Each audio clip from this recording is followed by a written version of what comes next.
Administrando Justicia, el programa de la rama judicial. El Consejo Superior de la Judicatura creó en el año 2008 la Comisión Nacional de Género con el fin de promover la igualdad y la no discriminación en la rama judicial. Esta comisión se reúne hoy aquí en la ciudad de Medellín para analizar las herramientas que serán aplicables en materia de género en los despachos judiciales. Administrando Justicia ha querido documentar los aspectos más importantes de este encuentro que marcarán las políticas de género que se aplicarán en todas las actividades de la justicia. Bienvenidos.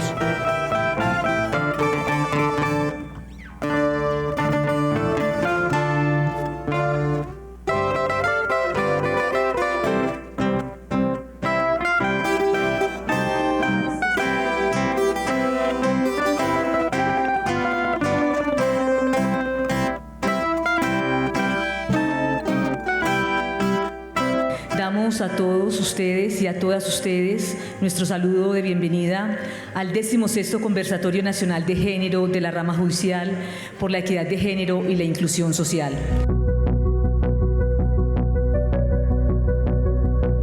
Equidad de género e inclusión social son los temas que nos congregan hoy.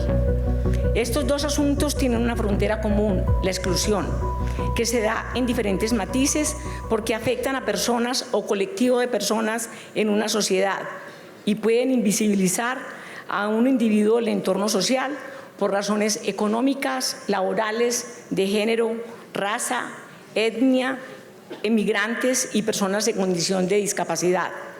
La exclusión también se da por efectos de las políticas estatales a partir del acceso a los servicios públicos, a la educación, a la vivienda y al servicio de transporte.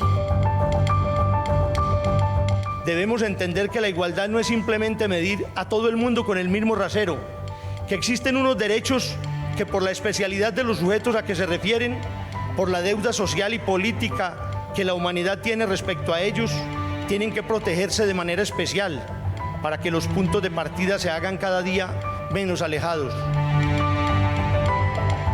La erradicación de la violencia de género, o en general las agresiones que sufren las mujeres por el hecho de serlo, sigue siendo hoy una enorme preocupación para nosotros. Pues a pesar de la cantidad de compromisos internacionales, regionales, nacionales en materia de género y de protección de los derechos humanos, y a pesar de que cada vez hay más discursos políticos, muchos más discursos académicos, la realidad sigue siendo caótica. La realidad sigue siendo que a las mujeres les toca muy difícil para tener una vida de familia, social, económica y política feliz.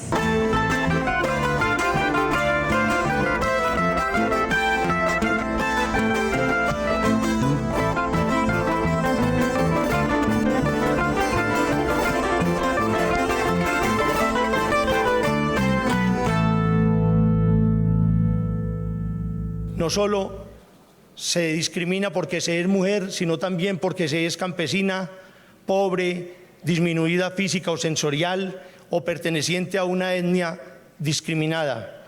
Hecho que debe tocar la sensibilidad de todos los ciudadanos y principalmente de los jueces para incentivar la educación en valores y las actitudes personales de cada uno respecto a las desigualdades y diferencias. Sé que las conferencias de expertas y expertos que harán parte de este magno evento van a contribuir a mejorar los conocimientos en estos temas trascendentales y sé que nos ayudarán a fortalecer las herramientas de trabajo para que cada día más las decisiones judiciales que profieran nuestros jueces y nuestros funcionarios administrativos con funciones judiciales lleven impregnadas la perspectiva de género y se aplique en consecuencia en nuestro país una justicia mucho más igualitaria.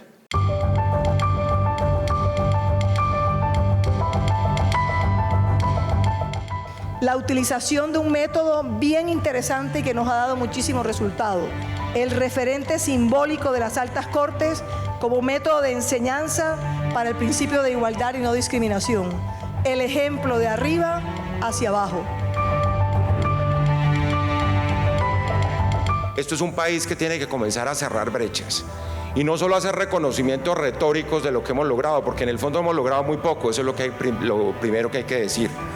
Y lo que hemos logrado tiene que traducirse en abrir espacios en temas de participación política, económica y social, en temas de voz, en temas de derechos y, por supuesto, en temas de participación.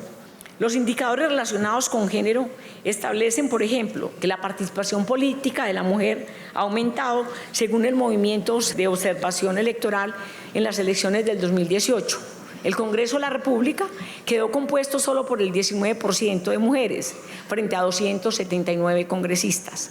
Cifras que aún están por debajo de la paridad que haría justicia a la proporción de las mujeres dentro de nuestra sociedad.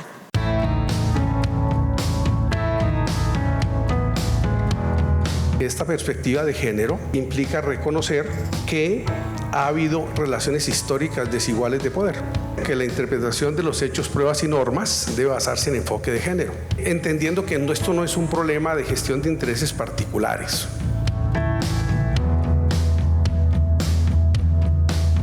La igualdad por sí sola no es justa ni injusta, es un hecho. En cambio, la justicia es un valor.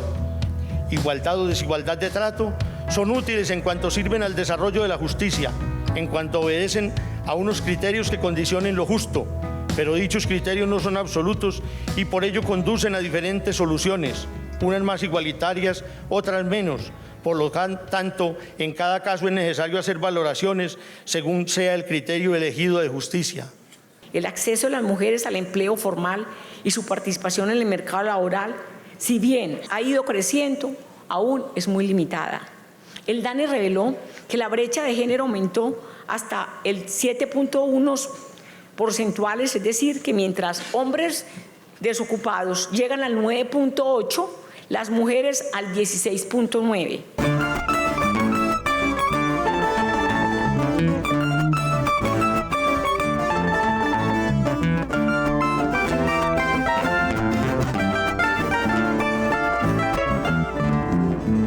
La violencia ha destruido a muchos hogares por esa defensa de la intimidad. Cuando hay agresión en esos hogares, la intervención del Estado no es una facultad. La intervención del Estado es una responsabilidad, incluso una obligación internacional. Es precisamente en el sistema de justicia el lugar más adecuado y más idóneo para dar todas estas batallas contra la discriminación y contra la iniquidad. Y corregir precisamente esa asimetría tiene que ser el propósito a nivel de acciones particulares. Somos conscientes de la grave afectación a los derechos a la vida, la integración, la integridad, la libertad y la salud en estos fenómenos criminales que afectan a mujeres y a niñas. Y somos conscientes de una cosa, que esto es un efecto generacional, durante generaciones. Y que en este efecto generacional somos culpables todos, incluso hasta las religiones monoteístas.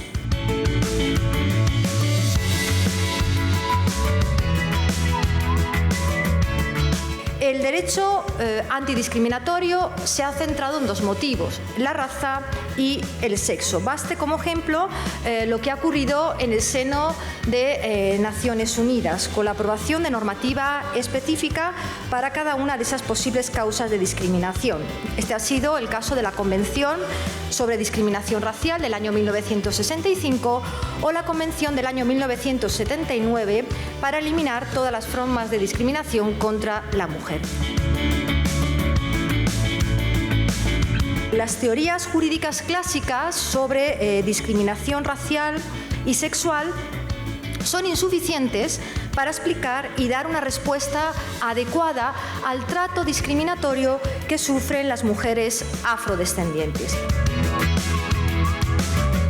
La discriminación de las mujeres, como otras discriminaciones, pero con más profundidad en el caso de las mujeres por las razones que luego explicaré, es una cuestión de ciudadanía. Y que si no la abordamos como una cuestión de ciudadanía, va a ser muy difícil erradicarla. El derecho a no sufrir discriminación sería el derecho a no sufrir diferencias de trato injustificadas que tienen que ver con nuestra pertenencia a un colectivo social determinado. Es decir, la discriminación es un fenómeno de colectivos, intergrupal, como me gusta a mí llamarlo. Es la diferencia de trato injustificada, peyorativa, de que es objeto una persona, no por su nombre y apellidos, no por ser Blanca Rodríguez Ruiz, sino por pertenecer a un colectivo o varios concretos. Porque cuando nosotros hablamos de estigmatización, de lo que estamos hablando es de una identidad social subvalorada. Y subvalorada quiere decir que la estamos juzgando conforme a lo cotidiano, a lo normal, sin pensar más allá de lo que realmente corresponde.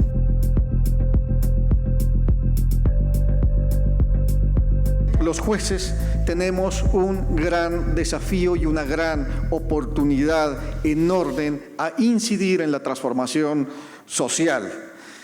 Sin duda alguna, pues estamos alertas en no incurrir en categorías sospechosas de discriminación o de prejuicios en nuestras decisiones, pero también tenemos una gran oportunidad de velar, es decir, hacer visibles y de alguna manera denunciar, digamos, a partir de nuestras decisiones, situaciones de discriminación que están conllevando a que muchos casos gravísimos queden en la impunidad.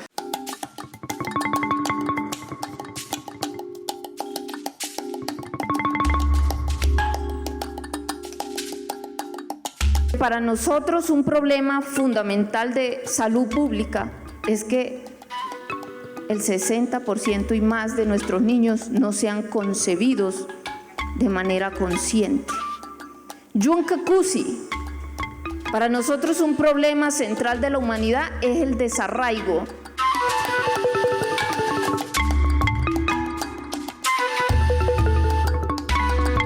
Ser mujer en mi cultura es un camino largo.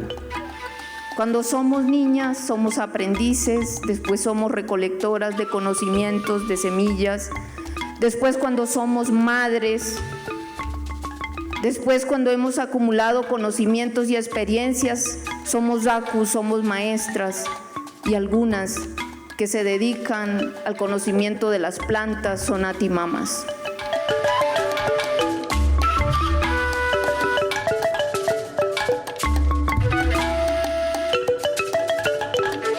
Con el agua, la tierra, el aire, el sol, en pensamiento, en corazón, en espíritu y cuerpo, con las plantas, con los animales, con los minerales y la diversidad humana. Lo llevamos al corazón. Duni significa hoy y siempre.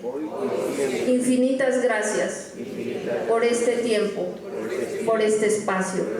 Gracias.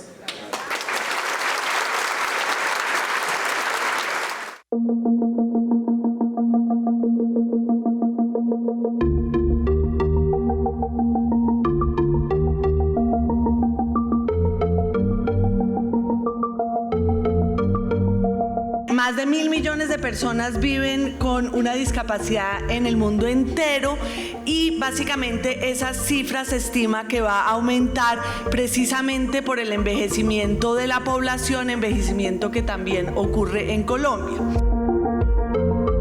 ¿Por qué la población con discapacidad es una de las poblaciones más marginada y excluida en el mundo? Y mucho tiene que ver con cómo hemos concebido a lo largo de la historia el tema de la discapacidad.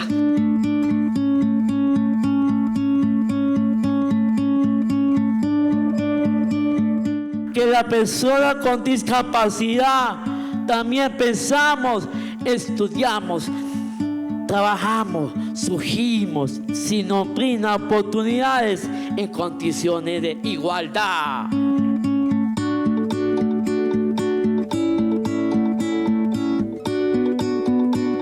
Reconociendo que somos sujetos de derechos y obligaciones, que tenemos dignidad y que merecemos ser tratados con igualdad, sin discriminación, con las mismas oportunidades.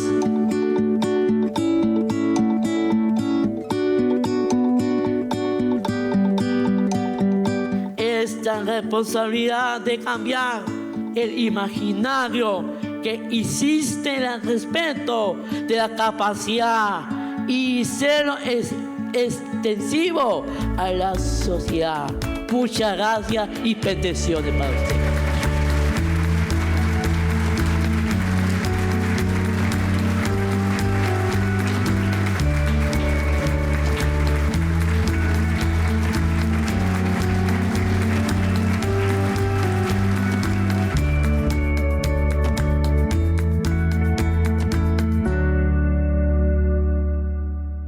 Según el Registro para la Localización y Caracterización para Personas con Discapacidad, con corte a febrero de 2018, del 31% de los inscritos, solo el 12% se encuentra trabajando. El 80% de los inscritos refirieron trabajar sin contrato laboral y solo el 7% de los inscritos afirmó tener un contrato a término fijo.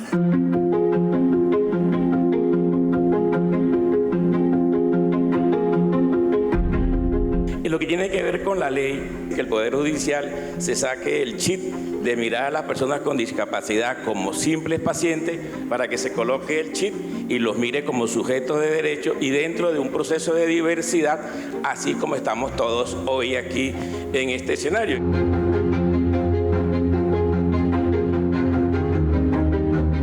Las sentencias que hablan sobre las personas con esa discapacidad auditiva, donde se ha señalado que una persona en esa situación no puede ser considerada sin más razones como incapaz para decidir el rumbo de su vida en los ámbitos profesional, social, personal, etc.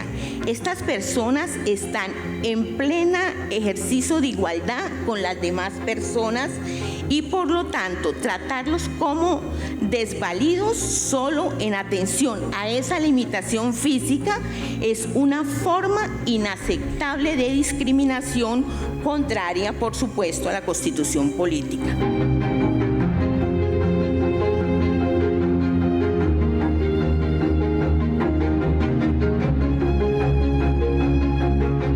Una cosa es la deficiencia que yo tenga y otra la discapacidad. Yo puedo tener problemas para caminar, pero la discapacidad me surge cuando no me puedo movilizar y hay escaleras. Si hubiesen rampas habilitantes, ascensores, etcétera, esa deficiencia no se notaría en el entorno. Por tanto, habría un trato igual entre todos los seres humanos, independientemente de la condición o la deficiencia.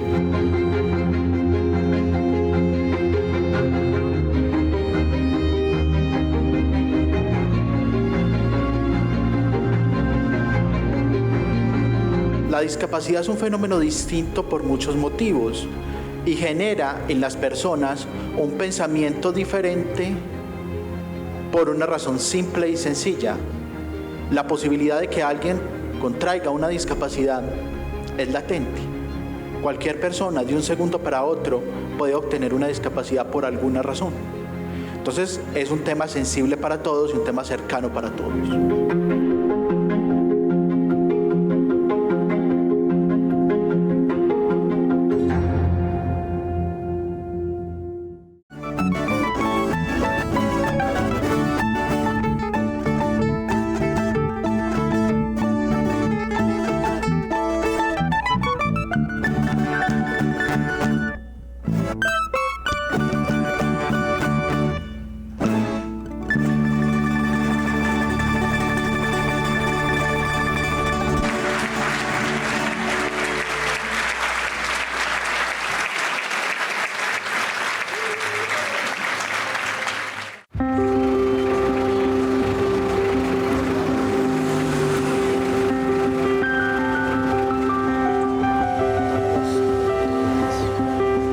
Nosotros hemos sido durante muchos años un país de emigrantes. Ahora somos un país receptor de migrantes. Y yo me pregunto, ¿cómo quisimos nosotros que trataran a nuestros familiares y amigos? ¿Cómo quisimos? ¿Qué esperamos de los países que los recibieron? Que los recibieran con dignidad. Pues no podemos ahora hacer nada diferente.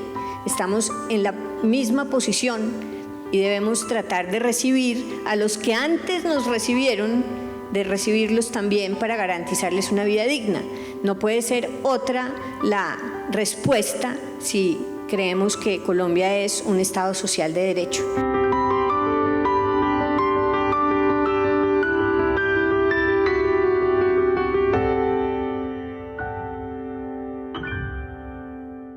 En el tema de la escolaridad, de 37 sobre 100 niños que entran a la educación primaria en el Chocó, solamente de ellos pueden graduarse 17 y 7 pueden terminar ingresando a la universidad. 1 de 5 estudiantes, o sea, 1 de 5 personas en el Chocó tienen algún grado de escolaridad. Estamos viendo que, por ejemplo, en nuestro Cauca, un total de 1.918 casos de violencia de género en el Cauca, los cuales 1.020 casos correspondían a violencia física, 680 a violencia sexual, 181 a negligencia y abandono y 37 a violencia psicológica.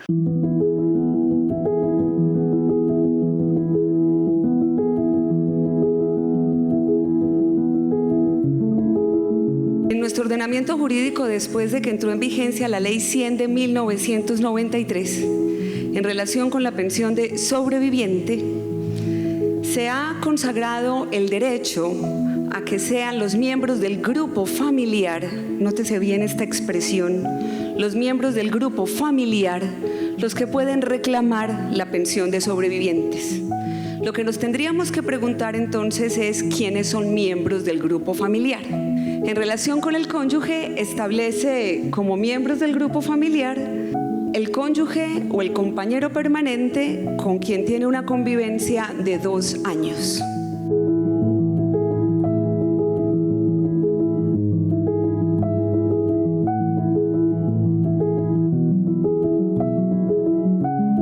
En nuestro país, el legislador ha protegido el derecho del cónyuge y o del compañero permanente, solo para el caso de parejas heterosexuales.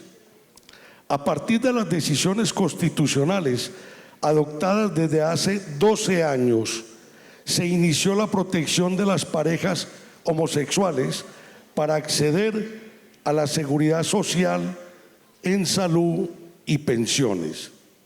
Y solo a partir del año 2011, las altas cortes las reconocen como familia.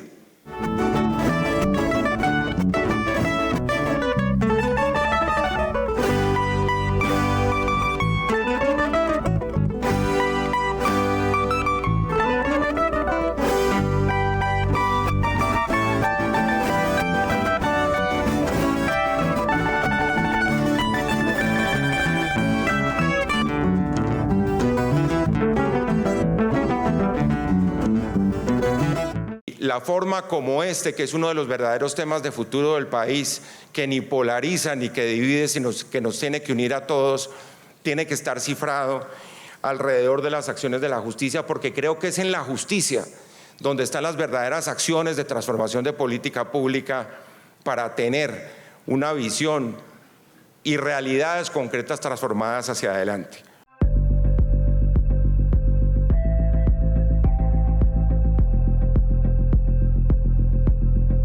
Tomarse en serio el enfoque de género es un imperativo ético en una sociedad medianamente racional que aspira a construir una identidad y reconocimiento en cada ser humano, donde la consideración como iguales, aunque diferentes, entre hombres y mujeres, nos haga soñar con un mundo sin barreras ni estereotipos discriminantes. Para la incorporación de la perspectiva de género en las decisiones judiciales, logrando así la inclusión social y la protección de las poblaciones vulnerables. Por eso, el trabajo se ha desarrollado alrededor de visibilizar los grupos afrocolombianos, indígenas, niños, niñas, adolescentes, personas en condición de discapacidad visual, física y mental, entre otras. Más de 1.100 sentencias de altas cortes sobre esta materia demuestran el compromiso de la rama judicial sobre la equidad de género, la igualdad, la no discriminación y la no violencia contra la mujer. La democracia se legitima cuando se protegen de manera especial los niños, los adolescentes, la mujer, las personas de la tercera edad, los disminuidos físicos y sensoriales, las diferentes etnias, siempre con miras a alcanzar la igualdad real y no solo como una simple igualdad ante la ley. Esa, pues, es la obligación que tenemos los jueces y los funcionarios públicos como garantes de la democracia, y a eso los convoco.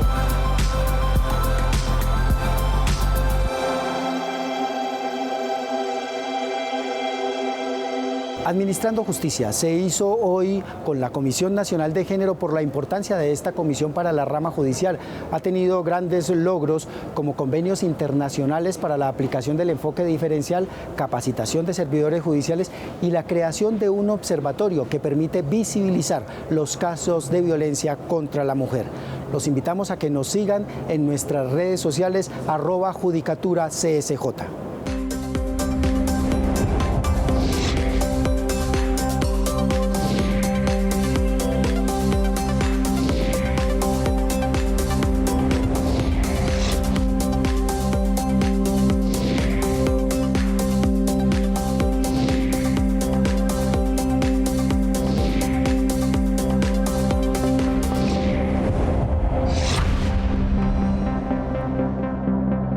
Administrando Justicia, el programa de la rama judicial.